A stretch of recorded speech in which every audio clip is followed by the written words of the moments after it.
Es un orgullo estar en el Instituto Nacional de Perinatología. El doctor Salvador Espino y Sosa, médico ginecólogo y obstetra con su especialidad en medicina materno-fetal, maestro en ciencias y en educación médica, investigador nivel C y SNI 1, y actualmente subdirector de investigación clínica del Instituto Nacional de Perinatología. Esta es la historia de la razón de muerte materna en los últimos 7 años. Como pueden observar, la predominancia había estado protagonizada por la hemorragia posparto, como en el resto del mundo. Y a raíz de que empezó la pandemia, se equiparó y en los últimos 2 años la primera causa de muerte materna fue preeclampsia y hoy se define mucho más. Mientras que el año pasado la razón de muerte materna por COVID superaba los 20 por 100,000 nacidos vivos, ahorita para la semana epidemiológica 19 ya está en tercera causa de muerte materna, en 3.4, y se ha posicionado la preeclampsia como la primera causa de muerte materna. Así que bueno, el objetivo de los siguientes 12 minutos es reflexionar sobre esta interacción de la primera causa de muerte materna, de la que debe de ser nuestra prioridad en investigación y atención en perinatología, de la primera causa de ingreso a terapia intensiva y de la primera causa de que los bebitos nazcan prematuros y llenen las unidades de cuidados intensivos neonatales, con cómo se ha modificado el comportamiento endotelial a raíz de la infección por SARS-CoV-2 y si esto va a modificar nuestra visión de la preeclampsia en el futuro. Así que el primer punto de análisis es qué sucede en la zona de intercambio en preeclampsia y qué es lo que sucede con el endotelio cuando ocurre la infección por SARS-CoV-2 y cómo hay este punto de encuentro en la fisiopatología de ambas enfermedades. Como todos sabemos, esta es una zona de intercambio donde del lado derecho tenemos la vellosidad corial y del lado izquierdo la parte materna. Y la vellosidad corial toca la decidua funcional con el citotrofoblasto extravelloso, que la que está pegada a la vellosidad pues está con un fenotipo proliferativo, pero a medida que toca el intersticio, la matriz extracelular de la decidua pues cambia su fenotipo a un fenotipo invasor y adquiere estas capacidades como de macrófago. Entonces empieza a expresar metaloproteasas 2 y 9 principalmente, diluye la matriz extracelular, expresa integrinas para reconocer los componentes de la matriz extracelular y empieza a migrar hasta que encuentra la vitronectina y otras integrinas de la capa muscular de las arterias espirales. Cuando llega a la capa muscular de las arterias espirales, vira su fenotipo nuevamente, se convierte en un fenotipo subendotelial, en la que tuvo migración intersticial, y en endotelial, la que tuvo migración intraluminal, y destruye la capa muscular de las arterias espirales. Lo decimos desde un punto de vista didáctico, ¿verdad? Porque no la destruye realmente, pero, y esto provoca que la arteria espiral en su porción terminal pierda la resistencia.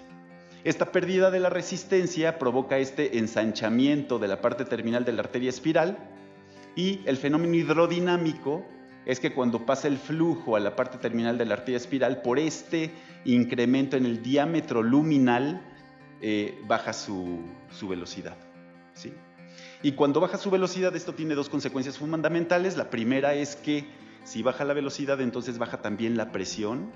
Le llamamos la fuerza de cizallamiento del flujo, y por lo tanto, con cada latido cardíaco, el paso de sangre se convierte en una caricia para la vellosidad corial, respetando perfectamente el sincitio trofoblasto. El sincitio trofoblasto es un sincitio, y como cualquier sincitio, pues es un masacote ahí de células, eso lo sabe mejor Yolotzin, con los núcleos ahí todos revueltos, pero aquí lo importante es que es el protagonista para el paso de oxígeno, y aquí están los transportadores de aminoácidos y de lípidos principalmente.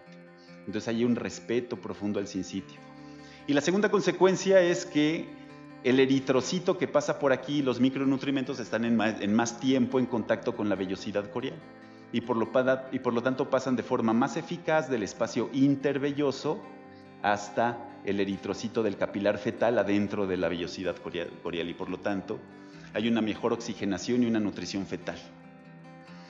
Lo que sucede en preeclampsia es que esta migración trofoblástica es ineficaz, no se destruye la capa muscular de las arterias espirales, no se produce esta embudización, y por lo tanto la velocidad de la sangre se incrementa, y es como si le pusiéramos el dedo a una manguera. Aumenta la presión del flujo que sale hacia el espacio intersticial, y lógicamente esto lastima la vellosidad corial, provoca un un desprendimiento de los nodos incisionales y todo lo que Yolotzi nos explicó antier.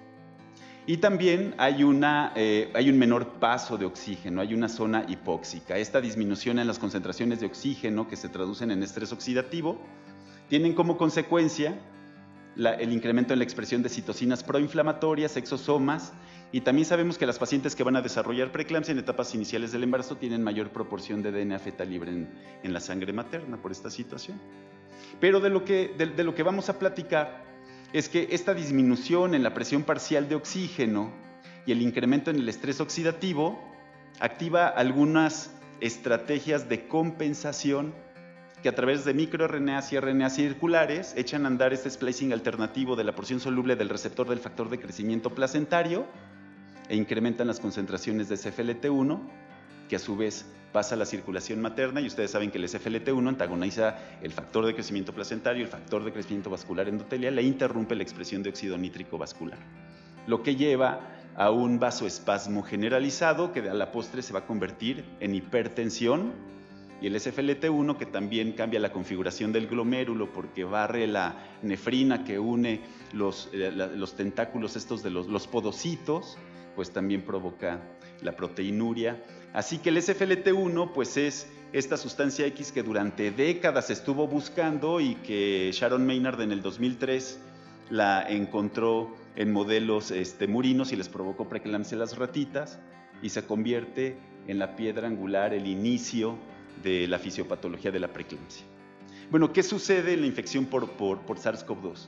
Publicamos en septiembre del año pasado este modelo teórico, en donde lo que proponemos es que esto es endotelio trofoblástico, en donde lo que proponemos es que la proteína Spike del SARS-CoV-2 se une a su receptor AC2, y esto hace que la angiotensina 2 no se pueda convertir en angiotensina 1,7, se acumula, estimula el receptor AT1, y el exceso de este acoplamiento va a provocar la endocitosis.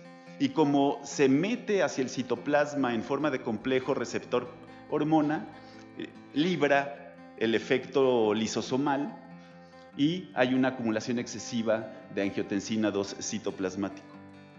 La angiotensina 2 intracitoplasmático se acopla al receptor AT1 mitocondrial, que posteriormente provoca una senescencia celular y la liberación de especies reactivas de oxígeno, y se muere la célula. Pero antes de que suceda esto, el sobreestímulo del receptor AT1 va a incrementar la actividad de proteína C, estimulando calcineurina y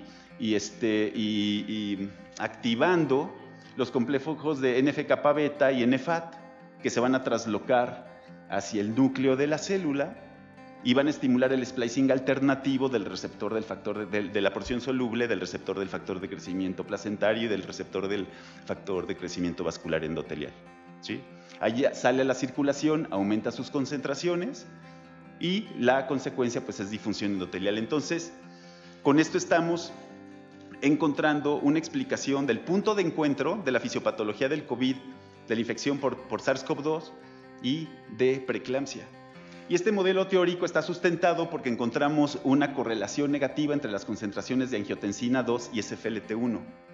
A medida que aumenta el SFLT1 o a medida que disminuye la angiotensina 2 como consecuencia de este acoplamiento de la proteína Spike a su receptor AC2, pues encontramos un incremento en las concentraciones de SFLT1. ¿Qué es lo que nos demuestra esto? Pues un efecto modificador. Esta interacción, ya con esta grafiquita, la podríamos catalogar como una variable modificadora del efecto, no como una variable confusora, ¿sí? Pues miren, entre las pacientes que tuvieron COVID severo comparadas con COVID no severo, pues vemos concentraciones casi de la tercera parte de angiotensina 2, mientras que las concentraciones de SFLT1 fueron 4 veces mayores. Igual también nos dimos cuenta de que si acoplamos en un índice SFLT1 y angiotensina 2 vamos a tener un poder discriminatorio mucho mayor y mucho mejor. De tal forma que si establecemos un punto de corte del índice SFLT1-PLGF por arriba de 3.06, vamos a lograr identificar al 96% de las pacientes con neumonía severa y prácticamente a la totalidad de las que ingresan a terapia intensiva, se intuban, tienen sepsis viral o, desgraciadamente, desafortunadamente, fallecen. Y en este sentido, las razones de verosimilitud negativa son espectaculares, espectaculares. Nos fuimos a explorar cómo podríamos interpretar los múltiplos de la mediana de SFLT1 y vemos que discriminan de forma muy satisfactoria lo que consideramos desenlaces perinatales adversos, con áreas bajo la curva para neumonía severa, ingreso a terapia intensiva, sepsis viral y muerte materna más que aceptables.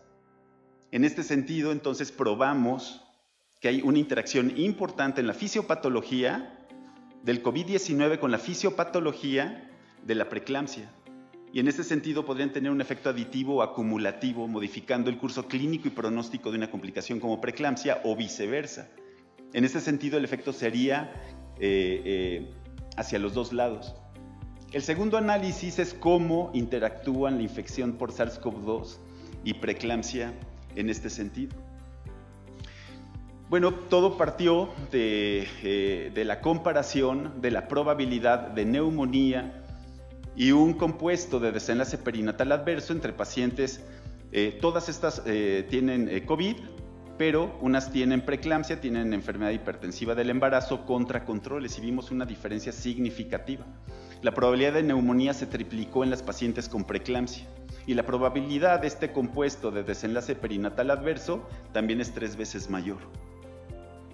Entonces analizamos cómo interactuaban las concentraciones de SFLT1 en pacientes con COVID que tuvieran preeclampsia o que no tuvieran preeclampsia y encontramos que hay una interacción significativa. A la hora de evaluar el comportamiento de las concentraciones de SFLT1 para predecir desenlace perinatal adverso en pacientes que no tienen preeclampsia contra las pacientes que sí tienen preeclampsia, hay que recordar que todas estas pacientes tienen COVID, observamos que el valor predictivo del SFLT1 es muy bueno en las pacientes que no tienen preeclampsia. Las pacientes que sí tienen preeclampsia, de todas formas, están empezando con altas probabilidades de desenlace perinatal adverso. Aquí el comparativo es muy interesante. Miren, por ejemplo, una paciente, si tu paciente no tiene preeclampsia, tiene COVID y tiene 0.4 múltiplos de la mediana de SFLT1, tiene una probabilidad de desenlace perinatal adverso del 8%, 7-8%. Mientras que si tu paciente tiene preeclampsia y tiene la misma concentración de SFLT1, se va hasta un 58%. Las probabilidades se hacen equiparables a partir de 1.8 múltiplos de la mediana. Pero cuando tu paciente tiene 2.8 múltiplos de la mediana, ya no importa si tiene preeclampsia o no tiene preeclampsia, tiene una alta probabilidad de tener un desenlace perinatal adverso que está alrededor del 77%. ¿Qué se deriva de esto? ¿Y qué es lo que sigue? ¿Qué es lo que estamos empezando a explorar? Estamos empezando a explorar si el hecho de que hayamos cursado con esta pandemia en los últimos 2 años nos va a incrementar la prevalencia de la preeclampsia, porque vamos a tener una población más disfuncional en su endotelio. Por lo mismo también, si los materno-fetales empezaremos a tener más tasas de pacientes con tamizajes positivos en primer trimestre. La segunda pregunta es si ahora vamos a observar un corrimiento a la derecha en el espectro de la presentación, si vamos a empezar a observar formas más graves de preeclampsia y con debuts a preeclampsias más tempranas. Yolotzi nos explicó antier una serie de cortes histopatológicos de placentas que tenían COVID y nos enseñó placentas sin preeclampsia que tenían corioangiosis, es decir, que tenían muy poco oxígeno, que tenían aterosis aguda, característica de preeclampsias muy tempranas, que tenían necrosis fibrinoide, que tenían estas vellosidades avasculares, que tenían hipermadurez de las vellosidades. La tercera pregunta es, ¿será que dentro de muy poco tiempo justifiquemos la protección universal del endotelio? El primer artículo que salió del doctor Cardona ya hace un par de años nos decía que 1 de cada 4 pacientes embarazadas sin síntomas tenían COVID y el 87% de las que tenían síntomas. Entonces, ¿será que debamos de proteger el endotelio? Y lo último es que, ¿será que se incremente el tamaño del efecto en el peso pronóstico del antecedente de preeclampsia para complicaciones cardiovasculares adelante en la vejez, en la Ahorita ya reconocemos a la preeclampsia como que incrementa la probabilidad de hipertensión, infarto, enfermedad cardiovascular. Pero si toda nuestra población se disfuncionaliza endotelial, ese es nuevo, endotelialmente, es posible que aquellas pacientes que no pasaron ese reto del embarazo y que tuvieron preeclampsia incrementen la probabilidad aún más de este tipo de complicaciones. Muchas gracias.